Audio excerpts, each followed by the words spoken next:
और इस वक्त की बड़ी खबर आपको बता दें, जहां पीएचईडी अधिकारियों की एक बैठक चर्चाओं में है। मतदान के बाद महेश जोशी के घर पर यह बैठक हुई थी और बैठक में PHED ACS Subodh Agarwal, CE KD Gupta, CE RK Meena, CE Dilip Gaur, XEN Sanjay Agarwal सहित अन्य इंजीनियर शामिल हुए थे। पीएचईडी में भ्रष्टाचार के सबसे बड़े सूत्रधार इन्हें माना जाता है और एक्सीएन संजय अग्रवाल आचार संहिता के दौरान गुपचुप रूप से इस बैठक को आयोजित की गई थी और कुछ खास फर्मों को भुगतान करवाने के लिए यह बैठक हुई थी। तो यह बड़ी बात यहां निकल कर आई है, क्योंकि लगातार जो भ्रष्टाचार के मामले पीएचईडी विभाग में देखने को मिल रहे थे, तो ये बैठक हुई थी और कुछ खास फर्मों को भुगतान करवाने की बात यहां निकल कर आई है। बैठक में ईडी और एसीबी की कार्रवाई को लेकर भी चर्चा हुई थी। ईडी और एसीबी की कार्रवाई से कुछ इंजीनियर्स ज्यादा ही परेशान नजर आ रहे हैं। एसीबी के 1 दर्जन पत्रों का जवाब देने से ये इंजीनियर्स घबरा रहे हैं। फर्जीवाड़ों और करोड़ों के भ्रष्टाचार से ये सभी मामले जुड़े हुए हैं। तो बड़ी खबर इस वक्त की आपको बता रहे हैं, जहां पीएचईडी अधिकारियों की ये बैठक चर्चा का विषय बनी हुई है। मतदान के बाद यानी कि 25 नवंबर के बाद ये बैठक महेश जोशी के घर पर हुई थी और बैठक में PHED ACS Subodh Agarwal, CE KD Gupta, RK Meena, Dilip Gaur, XEN Sanjay Agarwal सहित कई इंजीनियर्स इस बैठक में शामिल होने के लिए पहुंचे थे। तो पीएचईडी में भ्रष्टाचार के सबसे बड़े सूत्रधार माना जाता है इन्हें। और इसी के साथ हमारे वरिष्ठ सहयोगी जितेंद्र शर्मा फोन लाइन पर कनेक्ट है। एक बार उनका रुख करते हैं और उनसे जानेंगे कि आखिरकार इस बैठक में क्या कुछ चर्चाएं हुई है।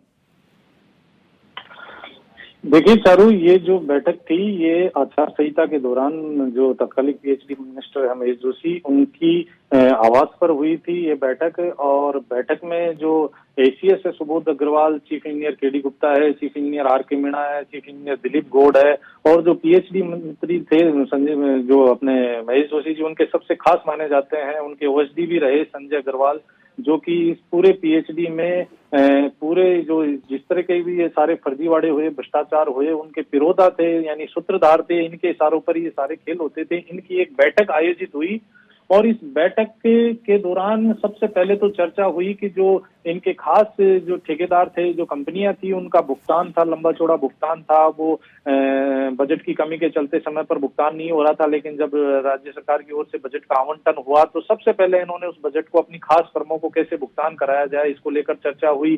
साथ ही बैठक में अधिकारियों से ईडी और एसीबी की कार्रवाई को लेकर भी चर्चा की गई कि ईडी क्या कर रही है, एसीबी की कार्रवाई में क्या चल रहा है। इन तमाम मुद्दों पर चर्चा हुई। तो बैठक में अधिकारियों ने बताया कि एसीबी कुछ ज्यादा ही परेशान कर रही है। एसीबी के 1 दर्जन से ज्यादा जो पत्र आए हैं जिनमें जवाब मांगे गए हैं, फर्जीवाड़ों और भ्रष्टाचार, अनियमितताओं से जुड़े हुए ये प्रकरणों के जवाब मांगे गए हैं। इनके जवाब देने से अब इंजीनियर घबरा रहे हैं, क्योंकि अगर ये इनके जवाब दे देते हैं तो बड़े फर्जीवाड़े और बड़े भ्रष्टाचार जो इनके द्वारा किए गए थे वो सामने आ जाएंगे। ऐसे में अब ये जवाब देने से कतरा रहे हैं। कहीं सूत्रों के अनुसार जो जानकारी मिली है उसके अनुसार कुछ इंजीनियरों ने कहा, जो महेश जोशी है उनसे रिक्वेस्ट की, सर एसीबी की कार्रवाई को तो आप देखो, इसको मैनेज करो, कैसे भी एसीबी के अधिकारी हमें परेशान कर रहे हैं, ऐसे ऐसे सवाल कर रहे हैं, इनको अगर उनके जवाब दे दिए तो हम तो फंस जाएंगे, हम तो जेल जाएंगे, हमें कोई नहीं बचा सकता। तो इन तमाम मुद्दों को लेकर इस बैठक में चर्चा हुई। हालांकि ये बैठक पूरी तरीके से गुपचुप रही, लेकिन समाचार पत्र जो समाचार प्लस है उसके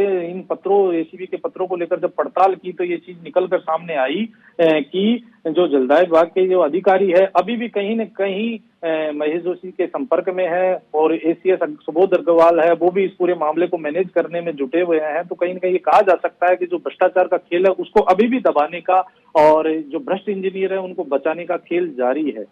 और आचार संहिता के दौरान ये गुपचुप रूप से जो बैठक की गई है, कहीं न कहीं ये अब सामने आ रही है चीजें निकल करके। तो यह भी एक गंभीर उसके चुनाव आयोग की नोटिस में लाने वाली बात है कि ऐसे किसी नेता के घर बैठक, जो अधिकारियों को बुलाकर बैठक किस तरीके से की जा सकती है, ये भी एक पीएचडी में अब चर्चाओं का विषय बनती जा रही है। जी, तो क्या ये कहना यहाँ पर ठीक होगा जितेंद्र, क्योंकि जिस तरीके से मतदान हुआ था, वोटिंग प्रतिशत बढ़ा भी था और कहीं ना कहीं कांग्रेस इस बात से सहमत थी कि भाजपा की सरकार इस बार बनने वाली है और लगातार जल जीवन मिशन में जो घोटाले हुए हैं, समाचार प्लस भी प्रमुखता से इस मुद्दे को उठाता आया है और साथ ही साथ अब जब भाजपा की सरकार बनेगी तो ये मुद्दा प्रमुखता से उठाया जाएगा।